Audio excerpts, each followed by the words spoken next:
புதன் சுக்கிரன் கூட்டணி இவர்களுடைய ராசியில் அமர்கிறது. இது உங்களுக்கு ஒரு பெரிய பிளஸ் பாயிண்ட். ஏன்னா கும்பத்துக்கு ஒரு பிளஸ்ஸை, ஒரு லாபத்தை புதனும் சுக்கிரனும் கொடுத்துத்தான் ஆக வேண்டும் அப்படிங்கிறது இந்த பிரபஞ்சத்தின் விதி.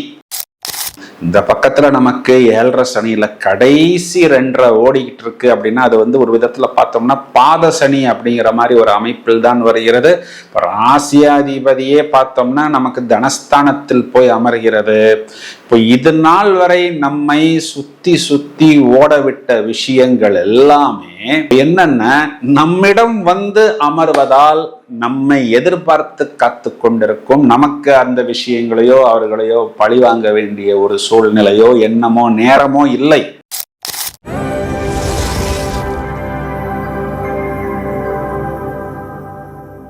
கும்பராசியை எடுத்துக்கொள்வோம். அதாவது இவர்களுக்கு இந்த மாதம் தொடங்கி ஒரு 6 நாட்களுக்குள்ளாகவே புதன் சுக்கிரன் கூட்டணி இவர்களுடைய ராசியில் அமர்கிறது. இது உங்களுக்கு ஒரு பெரிய பிளஸ் பாயிண்ட். ஏன்னா கும்பத்துக்கு ஒரு பிளஸ்ஸை, ஒரு லாபத்தை புதனும் சுக்கிரனும் கொடுத்துத்தான் ஆக வேண்டும் அப்படிங்கிறது இந்த பிரபஞ்சத்தின் விதி.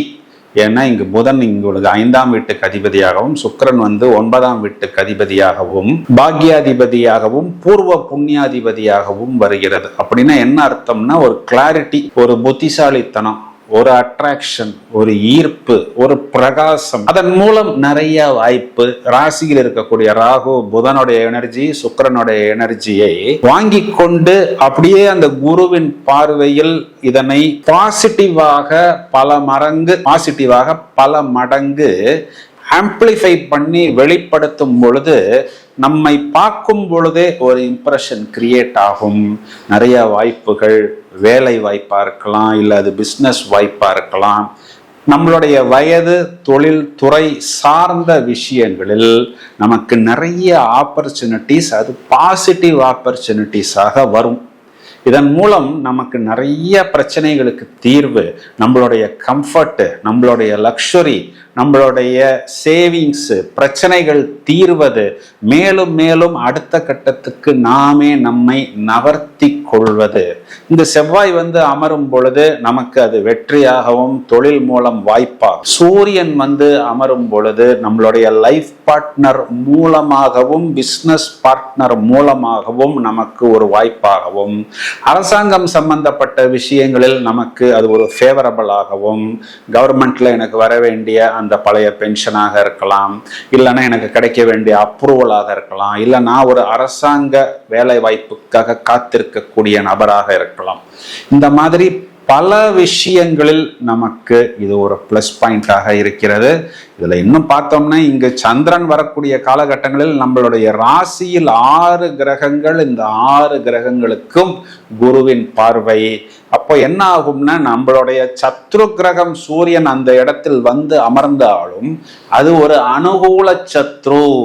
அப்போ அந்த இடத்தில் நம்மளுடைய சத்ருவும் நம்மளுடைய சகோதரரும் நமக்கு அனுகூலமாகத்தான் வருவார். இது எல்லாமே நம்மை மேலும் மேலும் சுறுசுறுப்பாக, பரபரப்பாக, ஸ்டீல் த ஷோ அப்படின்னு சொல்லுவோம் இல்லையா, எங்கு போனாலும் அந்த இடத்தை, அந்த ஒரு விஷயத்தை நமதாக்கி கொள்வது. அதாவது ஓயாமல் அதை பற்றியே யோசித்து அதுல என்னன்னா அது ஒரு ஆக்கப்பூர்வமான ஒரு விஷயமாக, பாசிட்டிவான ஒரு விஷயமாக, எப்படியாவது அந்த ஒரு விஷயத்தை, அந்த ஒரு வெற்றியை நாம் அடைந்து விடுவது அப்படிங்கிற மாதிரி ஒரு அமைப்பை பிரமாதமாக ஏற்படுத்தும். இந்த பக்கத்துல நமக்கு 7.5 சனியில கடைசி 2.5 ஓடிக்கிட்டு இருக்கு அப்படின்னா அது ஒரு விதத்துல பார்த்தோம்னா பாத சனி அப்படிங்கிற மாதிரி ஒரு அமைப்பில் தான் வருகிறது. ராசியாதிபதியே பார்த்தோம்னா நமக்கு தனஸ்தானத்தில் போய் அமர்கிறது. இப்போ இது நாள் வரை நம்மை சுத்தி சுத்தி ஓடவிட்ட விஷயங்கள் எல்லாமே என்னன்னா நம்மிடம் அமர்வதால் நம்மை எதிர்பார்த்து காத்து கொண்டிருக்கும். நமக்கு அந்த விஷயங்களையோ அவர்களையோ பழிவாங்க வேண்டிய ஒரு சூழ்நிலையோ எண்ணமோ நேரமோ இல்லை. நமக்கு நம்மளுடைய விஷயத்தை சாதகமாக்கி கொள்ள வேண்டும். இப்போ நம்ம எல்லாம் சுத்தி சுத்தி ஓட விட்டார்களோ அவர்கள் எல்லாம் நம்மிடம் ஒரு ஆதாயத்துக்காக காத்து கொண்டுதான் இருப்பார்கள்.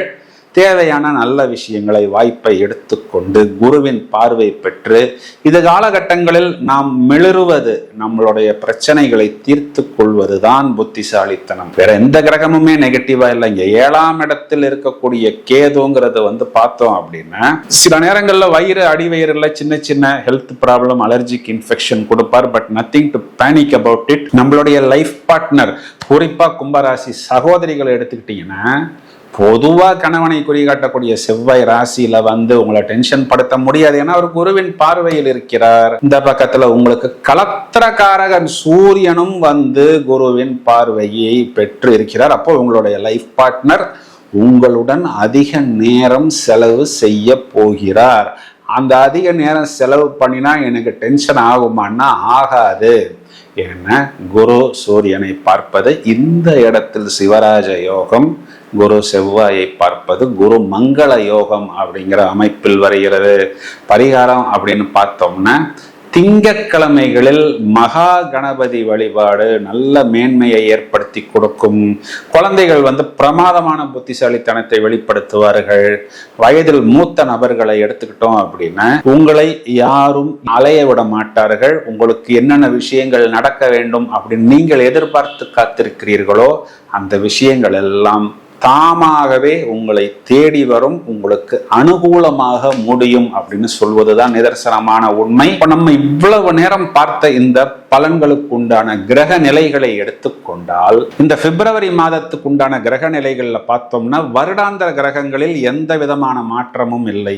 சனி பகவான் அதே மீனராசியில் தான் இருக்கிறார். மிதுன ராசி மண்டலத்தில் குரு பகவான் வக்ரம், கும்பராசியில் ராகு பகவான் குருவின் பார்வையிலும், கேது பகவான் சிம்ம ராசியிலும் இருக்கிறார்கள். ஒரு 4 கிரகங்கள் வரிசையாக மகர ராசியிலிருந்து கும்பராசி மண்டலத்துக்கு சஞ்சாரம் செய்ய போகிறார்கள். பிப்ரவரி 4 புதன், பிப்ரவரி 6 வீனஸ் என்கிற சுக்கிரன், பிப்ரவரி 13 சூரியன் மாசி மாதத்தில் கும்பராசியில் சஞ்சாரம் செய்ய போகிறார். பிப்ரவரி 23 மார்ஸ் என்று சொல்லக்கூடிய செவ்வாய் என்கிற அங்காரகன், இவரும் இதே கும்பராசியில் சஞ்சாரம் செய்ய போகிறார். நடுவுல பார்த்தோம்னா சந்திரன் பிப்ரவரி 2nd வீக் இந்த ராசியில் டிரான்சிட் பண்ணும் பொழுது கிட்டத்தட்ட 6 கிரகங்கள் கும்பராசி மண்டலத்தில் குருவின் பார்வையில்.